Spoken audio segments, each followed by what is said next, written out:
नील कमल, नील कमल, नीला कमल।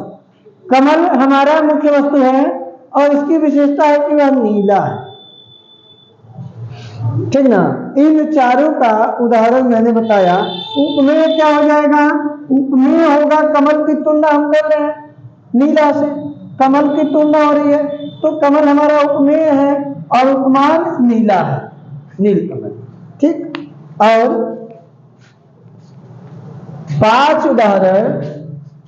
उदाहरण जो है हम आपको बताएंगे इसके कर्मधारय समास के, ज्यादा नहीं, 5 उदाहरण ध्यान दीजिए। जैसे आपका हो सकता है वीर पुरुष, वीर पुरुष क्या हो जाएगा विग्रह? वीर है जो पुरुष, वीर है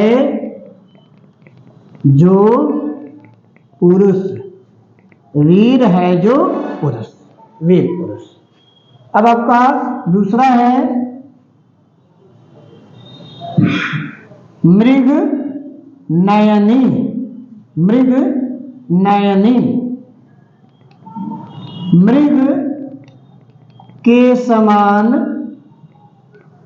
मृग के समान नयन, नयन वाली, मृग नयनी। अब आगे है चंद्र, चंद्रमुखी,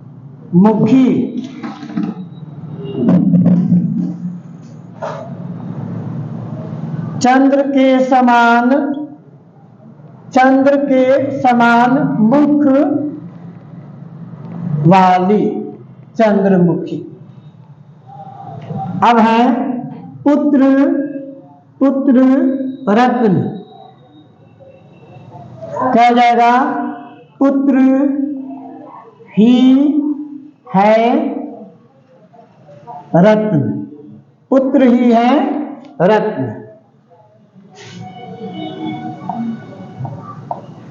लौह पुरुष,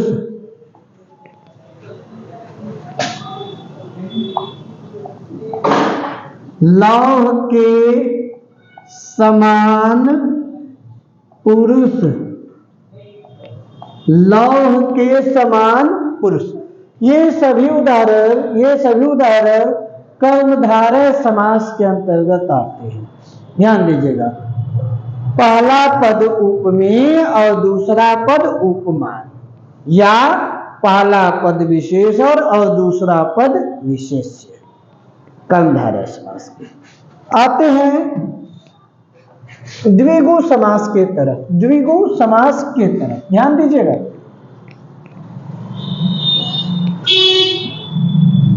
द्विगु समास अर्थात इसका पहला पद,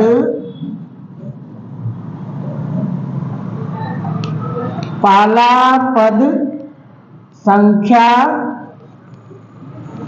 होता है,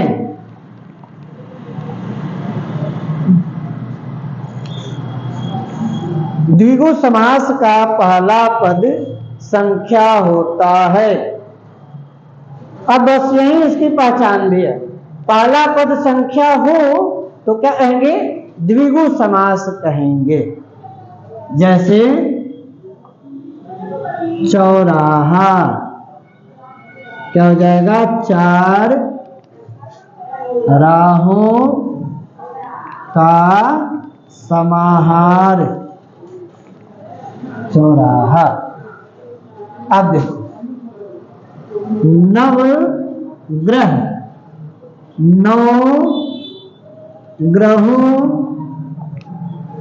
का समूह, 9 ग्रहों का समूह। अब देखो दोपहर, दोपहर का होता है दूसरा, दूसरा पहर, दूसरा पहर। अब ध्यान दीजिए,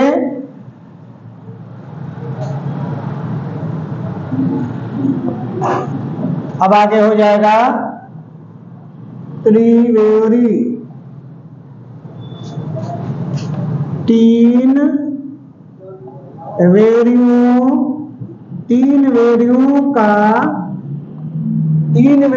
का समूह, समूह कहिए चाहे समाहार कह दीजिए, बात यही है, तीन वेरियों का समूह।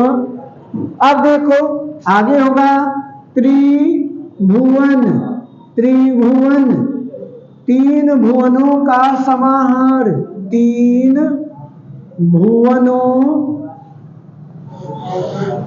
भुवनों अर्थात लोक का समाहार। 5 उदाहरण इसके भी हो गए, किसके? द्विगु समास के, द्विगु समास के 5 उदाहरण हो गए। अब आगे चलते हैं बहुव्रीहि समास के तरफ, बहुव्रीहि समास के तरफ।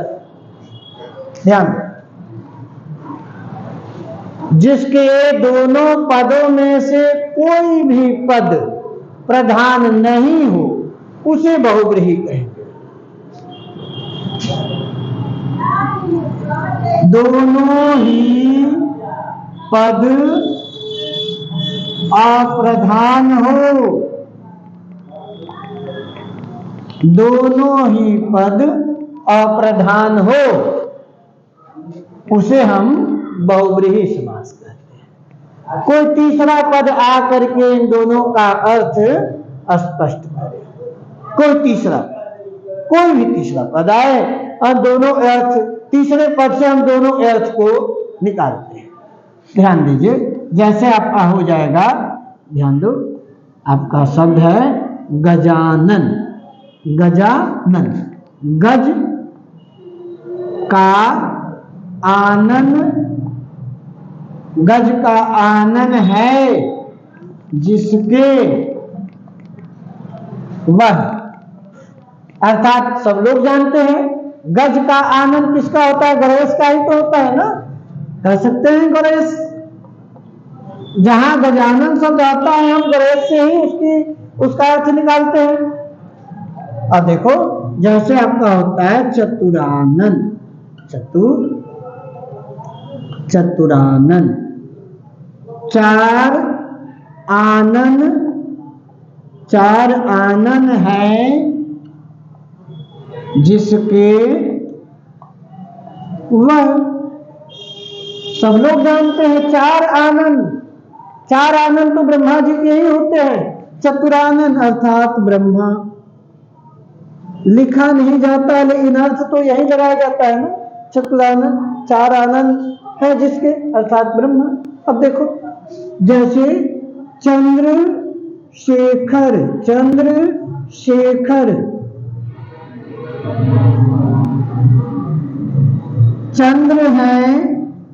चंद्र है शेखर पर, शेखर अर्थात शीश पर जिसके,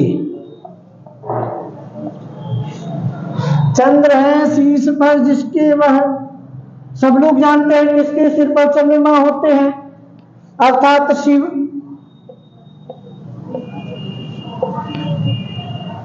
अर्थात शिव। अब देखिए आपका ये हो जाएगा दशानन,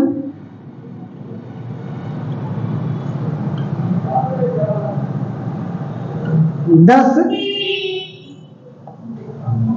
आनन है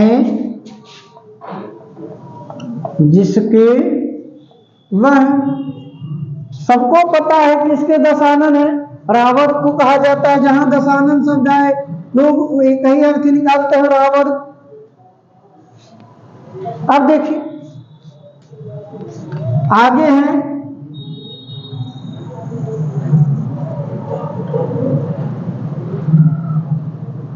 चतुर्भुज, 4 भुजाएं हैं जिसके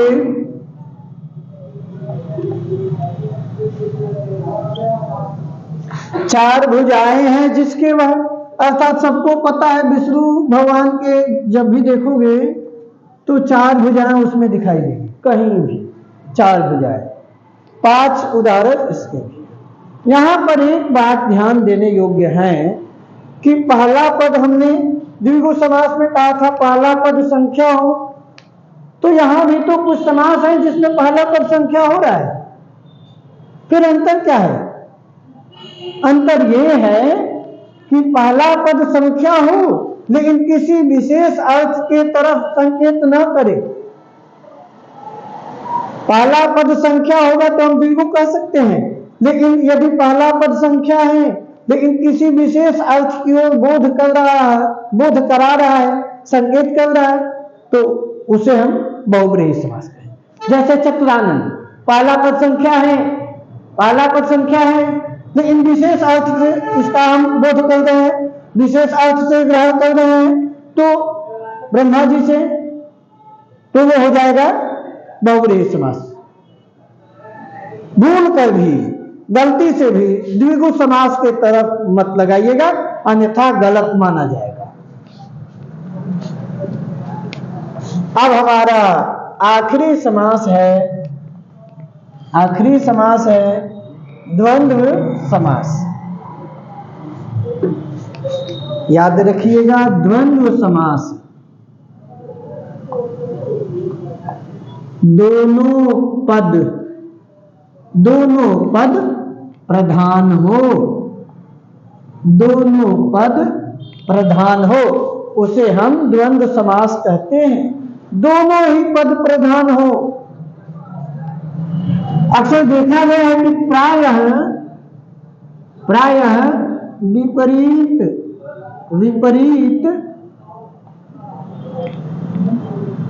अर्थ वाले शब्द, प्रायः विपरीत अर्थ वाले शब्द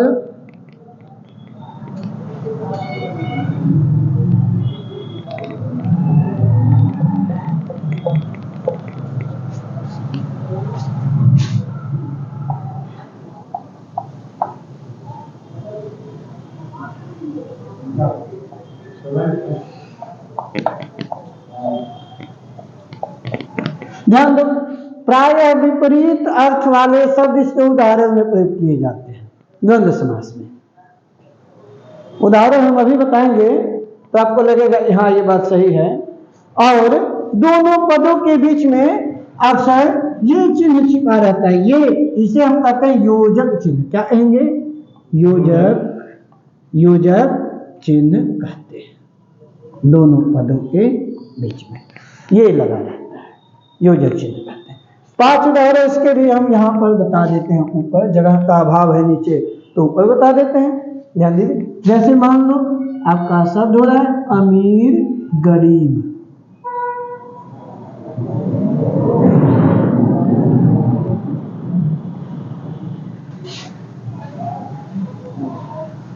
अमीर और गरीब। इसका विग्रह हम और या अथवा लगा करके करते हैं।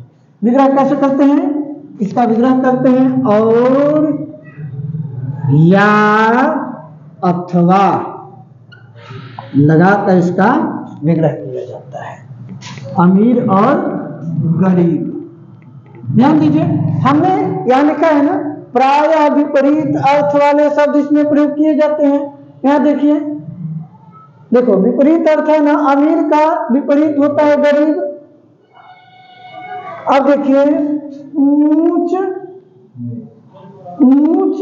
नीच, इसका भी हो जाएगा ऊंच और नीच। भाई बहन क्या हो जाएगा? भाई और बहन, भाई और बहन। माता पिता हो जाएगा माता और पिता। यह है देवासुर, देव और असुर। ठीक ना, ये 5 उदाहरण इसके भी हो गए द्वंद्व समास। जैसा कि हमने कहा था कि आपको ट्रिक बताएंगे, ऐसा ट्रिक बताएंगे जिससे कि आप देखते ही पहचान लें कि कौन सा समास होगा। तो चलते हैं उस तरफ अपना कदम आगे बढ़ाते हैं, ट्रिक के तरफ। ट्रिक ही समास, ट्रिक से जान लें कि कौन सा समास होगा। सबका एक लाइन का ही ट्रिक है, कुछ नहीं है, एक लाइन में ही ट्रिक सबका हो जाएगा। ध्यान दीजिए,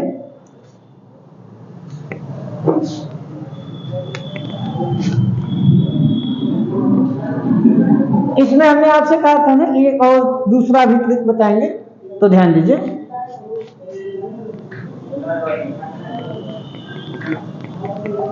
पहला पद उपसर्ग,